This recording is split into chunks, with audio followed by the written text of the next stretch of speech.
আমি skilled ওয়ার্কারের dependent হিসেবে এই দেশে এসেছি। আমার প্রায় 5 বছর হতে চলেছে।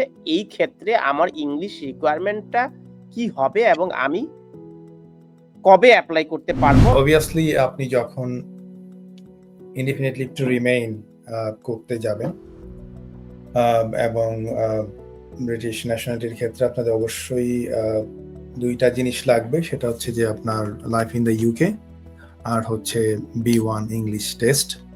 আর ILR করতে পারবেন কিনা আশা করছি যে আপনারা 5 বছর এখন পর্যন্ত যে নিয়ম রয়েছে এক্সিস্টিং লতে আপনারা কিন্তু 5 ইয়ার্স রুটেই আছেন। হয়তো সময় হলে আপনারা সময় মতো অ্যাপ্লিকেশন করতে পারবেন। 1 মাসের পে স্লিপ দিলেই শুড বি ফাইন। আর এখানে তেমন কোনো রিকোয়ারমেন্টস নাই, কোনো কস্টও লাগে না এই অ্যাপ্লিকেশনের সময়। আর আপনার ক্ষেত্রে আপনাকে প্রমাণ করতে হবে, অবভিয়াসলি আপনি যেহেতু ডিপেন্ডেন্ট, আপনাকে প্রমাণ করতে হবে যে আপনি এখনো ডিপেন্ডেন্ট মিন্স স্পাউস এবং একসাথে আছেন, একসাথে কিছু ছবি দিতে পারেন। Obviously marriage certificate is very very vital for this application. Stonebridge Legal Solutions Limited, your trusted immigration partner.